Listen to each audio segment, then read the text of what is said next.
Hello বন্ধুরা, আজকে আমার ছেলের শুভ জন্মদিন। ওর জন্মদিনে খুব ছোট্ট করে একটু আয়োজন করেছি ব্যস্ততার মধ্যে। দেখো তো কেমন হয়েছে থালিটা।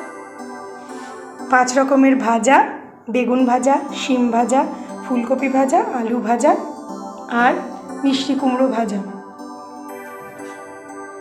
আর একটুখানি শাক। ও খুব একটা শাক পছন্দ করে না, তাই অল্প করেই দিয়েছি।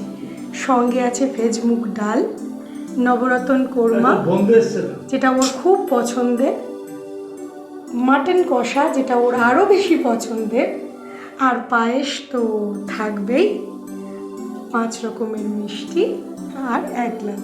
নাই, বার্থডে থালি কেমন হয়েছে? খুব ভালো হয়েছে। Are you happy? Let's eat. Okay একটুখানি পায়েস খাইয়ে দিই আগে। অনেক কিছু আছে তাই বেশি দেবো না। 3 বাটি করে দে। Love you baby.